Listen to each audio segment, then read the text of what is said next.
A'udzubillahi minasyaitonirrajim. Bismillahirrahmanirrahim. Alhamdulillahirabbil alamin. Hamdan yuwaffi ni'amahu wa yukafi mazidah. Ya Rabbana lakal hamdu kama yanbaghi li jalali wajhika azim sultanik. Assalamualaikum warahmatullahi wabarakatuh. Nama saya Nurul Asyiki binti Muhammad Rizalidin. Dan tajuk ceramah yang akan saya sampaikan ialah berkenaan dengan hutang. Bersyukur kita kepada Ilahi yang diberikan inayah dan limpah kurnianya untuk kita bersama-sama berkongsi ilmu berkenaan dengan hutang. Okey, sahabat-sahabat, apabila kita berhutang dengan seseorang ataupun kita pinjam barang seseorang itu, kita wajib pulangkan ia. Ini bermakna apabila kita pinjam barang orang, kita wajib bagi balik.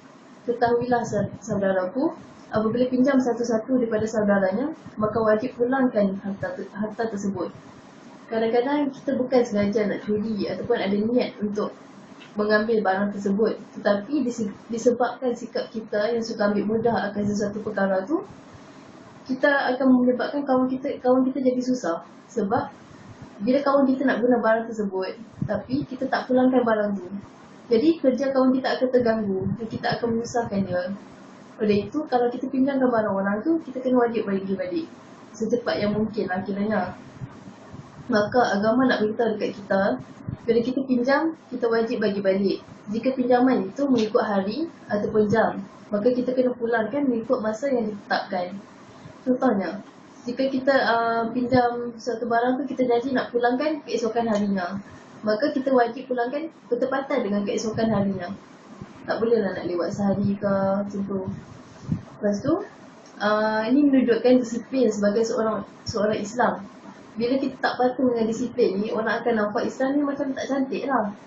Lepas tu, jika pinjaman itu tidak berkaitan dengan masa, maka perlu kita kembalikan kepada tuannya selepas habis digunakan barang tersebut.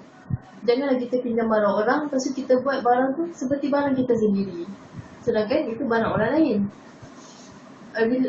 Ada sebuah kisah ni, apabila Nabi SAW mengerjakan haji, iaitu dinamakan Haji Wada'. Dan haji ini ialah merupakan haji terakhir baginda SAW. Nabi bersabda di dalam khutbah baginda bahawasanya apabila kita pinjam barang seseorang itu, kita wajib pulangkan semula. Ini menunjukkan perkara ini bukan perkara kecil. Perkara ini boleh menyebabkan berlakunya satu perkara yang besar. Boleh menyebabkan berlakunya bermasa muka sama sendiri, boleh menyebabkan berlakunya sihir, dan paling teruk sekali boleh menyebabkan berlakunya bunuh-membunuh sesama sendiri. Ya, diri dan hadirat sekalian, apabila seseorang itu pinjam barang kawannya, esok lusa orang yang pinjam itu mati, ditakdirkan orang itu mati, kawannya datang untuk tuntut balik barang tersebut sebab tu barang dia kan. Lepas tu tiba-tiba anak kepada si mati tidak mahu pulangkan barang tersebut kerana ia menyangka barang itu ialah milik ayahnya. Lalu akan berlakulah pergaduhan di situ, menyebabkan ketidakpuasan hati dan seterusnya mengakibatkan bunuh-membunuh. Na'udzubillah min zalik. Perkara kedua yang Nabi pesan dalam khutbah baginda ialah penjamin bagi penghutang dikira sebagai orang yang berhutang. Ini bermakna apabila seseorang itu berhutang dengan seseorang yang lain dan dia tidak membayar hutang tersebut, maka penjamin bagi penghutang itu perlu membayar hutang tersebut. Ada seorang sahabat, ini adalah kisah, saya teringat ada satu kisah ni. Ada seorang sahabat bertanyakan kepada Rasulullah SAW, "Ya Rasulullah, jika aku turun untuk berperang dan ditakdirkan untuk aku mati syahid, adakah Allah akan ampunkan kesemua dosa aku?" Nabi SAW menjawab, "Ya, sekiranya engkau syahid dalam keadaan hati engkau ikhlas di jalan Allah, dan ketika mana engkau marah ke hadapan untuk menentang musuh, maka Allah akan ampunkan kesemua dosa engkau." Lalu Nabi bertanyakan untuk kali kedua, "Apa yang engkau tanyakan tadi?" Nabi untuk kepastian, Nabi tanya sekali lagi.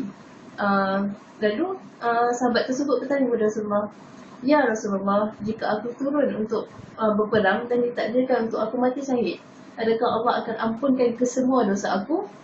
Lalu Rasulullah SAW menjawab, "Ya, sekiranya engkau syahid dalam keadaan hati engkau ikhlas di jalan Allah, dan ketika mana engkau marah ke hadapan untuk menentang musuh, Allah akan ampunkan kesemua dosa engkau kecuali hutang."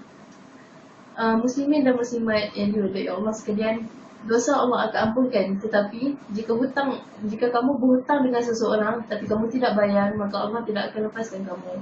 Jika isteri dan anak-anak kamu tidak membayarkan untuk kamu, maka kamu akan sangkut juga di padang mahsyar nanti.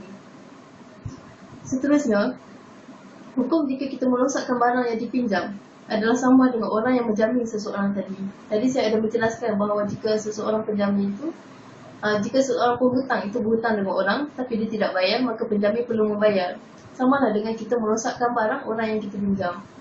Maksudnya di sini, bila kita barang yang kita pinjam itu rosak, maka kita perlu ganti balik ataupun kita perlu bayar balik harga barang tersebut.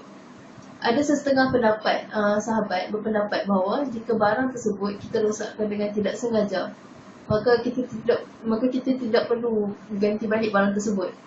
Tapi jika ia rosak disebabkan kecuaian kita dan disebabkan sikap ambil mudah kita, maka kita perlu ganti barang tersebut. Wallahu alam, setakat itu saja perkongsian saya mengenai petang ini. Sesungguhnya yang baik itu datang daripada Allah SWT dan yang lemah itu daripada silap saya sendiri.